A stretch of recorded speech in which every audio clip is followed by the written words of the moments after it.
ಚಿನ್ನಸ್ವಾಮಿ ಮೈದಾನಕ್ಕೆ ಡಿಸಿಜಿ ಜಗದೀಶ್ ಅವರ ಆಗಮನವಾಗಿದೆ. ಇನ್ನು ಡಿಸ್ಟ್ರಿಕ್ಟ್ ಮ್ಯಾಜಿಸ್ಟ್ರೇಟ್ ಆಗಿರುವಂತಹ ಜಿಲ್ಲಾಧಿಕಾರಿ ಇವರು ಸ್ಥಳಕ್ಕೆ ಆಗಮಿಸಿದ್ದಾರೆ. ಅಂದರೆ ಚಿನ್ನಸ್ವಾಮಿ ಕ್ರೀಡಾಂಗಣಕ್ಕೆ ಡಿಸಿಜಿ ಜಗದೀಶ್ ಅವರ ಆಗಮನವಾಗಿದೆ. ಕಾಲ್ ತುಳಿತದ ತನಿಖೆಯನ್ನ ನಡೆಸ್ತಾ ಇರೋರು ಇವರು. ಇನ್ನು ಘಟನಾ ಸ್ಥಳದ ಪರಿಶೀಲನೆಯನ್ನ ಇದೀಗ ಜಗದೀಶ್ ನಡೆಸಿದ್ದಾರೆ. ಸಿಬ್ಬಂದಿಯಿಂದ ಜಿಲ್ಲಾಧಿಕಾರಿಗಳು ಮಾಹಿತಿಯನ್ನ ಪಡೆದಿದ್ದಾರೆ ಅನ್ನೋದ್ರ ಕುರಿತಂತೆ ಇದೀಗ ಅಪ್ಡೇಟ್ಸ್ ಲಭ್ಯವಿದೆ. ಇನ್ನು ಚಿನ್ನಸ್ವಾಮಿ ಮೈದಾನಕ್ಕೆ ಡಿಸಿಜಿ ಜಗದೀಶ್ ಅವರ ಆಗಮನವಾಗಿದೆ. ಅದು ನೆನ್ನೆ ಚಿನ್ನಸ್ವಾಮಿ ಕ್ರೀಡಾಂಗಣದಲ್ಲಿ ನಡೆದಿರ್ತಕ್ಕಂತಹ ಘನಘೋರ ದುರಂತಕ್ಕೆ ಸಂಬಂಧಪಟ್ಟಂತೆ ಅಂದರೆ 11 ಜನರು ಸಾವಿಗೀಡಾಗಿದ್ದರು. ಹಾಗೆ 40ಕ್ಕೂ ಹೆಚ್ಚು ಜನರು ಈಗಲೂ ಕೂಡ ಚಿಕಿತ್ಸೆಯನ್ನು ಪಡಿತಾ ಇದ್ದಾರೆ. ಇಬ್ಬರ ಸ್ಥಿತಿ ಬಹಳ ಗಂಭೀರವಾಗಿದೆ. ಇನ್ನು ಚಿನ್ನಸ್ವಾಮಿ ಮೈದಾನಕ್ಕೆ ಇದೀಗ ಡಿಸಿಜಿ ಜಗದೀಶ್ ರವರ ಆಗಮನವಾಗಿದೆ. ಅಂದರೆ ಘಟನೆ ನಡೆದಂತಹ ಸ್ಥಳದ ಪರಿಶೀಲನೆಯನ್ನ ಮಾಡುವಂತಹ ಸಲುವಾಗಿ ಜಿಲ್ಲಾಧಿಕಾರಿ ಇಲ್ಲಿಗೆ ಎಂಟ್ರಿಯನ್ನು ಕೊಟ್ಟಿದ್ದಾರೆ. ಕಾಲ್ ತುಳಿತದ ತನಿಖೆಯನ್ನ ಮಾಡ್ತಾ ಇರುವಂಥದ್ದು ಜಿ ಜಗದೀಶ್ ಘಟನಾ ಸ್ಥಳದ ಪರಿಶೀಲನೆಯನ್ನ ನಡೆಸಿದ್ದಾರೆ. ಸಿಬ್ಬಂದಿಯಿಂದ ಇಂಚಿಂಚು ಮಾಹಿತಿಯನ್ನ ಜಿಲ್ಲಾಧಿಕಾರಿ ಪಡೆದುಕೊಂಡಿದ್ದಾರೆ.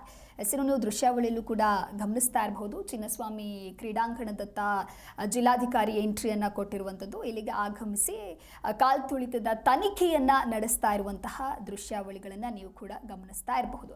ಇನ್ನು ಎರಡನೆಯ ದೃಶ್ಯಾವಳಿಯಲ್ಲಿ ನೀವು ಕೂಡ ಗಮನಿಸ್ತಾ ಇರಬಹುದು. ನಿನ್ನೆ ನಡೆದಿರ್ತಕ್ಕಂತಹ RCB ಸಂಭ್ರಮಾಚರಣೆಯ ವೇಳೆ ಯಾವ ರೀತಿಯಾಗಿ ದುರಂತ ನಡೆದಿದೆ ಅನ್ನೋದು ಗೊತ್ತೇ ಇದೆ. ಚಪ್ಪಲಿಗಳೆಲ್ಲವೂ ಕೂಡ ಚಲ್ಲಾಪಿಲ್ಲಿಯಾಗಿ ಬೆದ್ದಿರುವಂಥದ್ದು. ಒಟ್ಟಾರೆಯಾಗಿ ಇದಕ್ಕೆ ಸಂಬಂಧಪಟ್ಟಂತೆ ಇದೀಗ ಕಾಲ್ ತುಳಿತದ ತನಿಖೆಯನ್ನ ಡಿಸಿಜಿ ಜಗದೀಶ್ ಮಾಡ್ತಾ ಇರುವಂಥದ್ದು.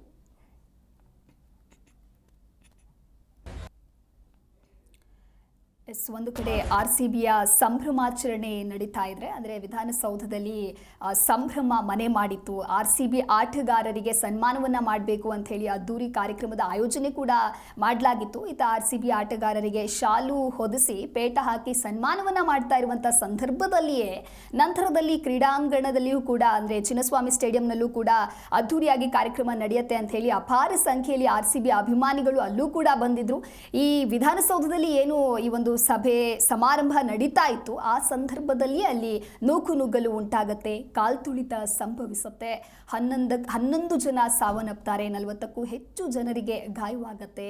ನೂಕುನುಗ್ಗಲಿನಿಂದ ಈ ರೀತಿಯಾಗಿ ಸಮಸ್ಯೆ ಸೃಷ್ಟಿಯಾಗಿ ದೊಡ್ಡ ಅವಾಂತರವೇ ಆಗುತ್ತೆ.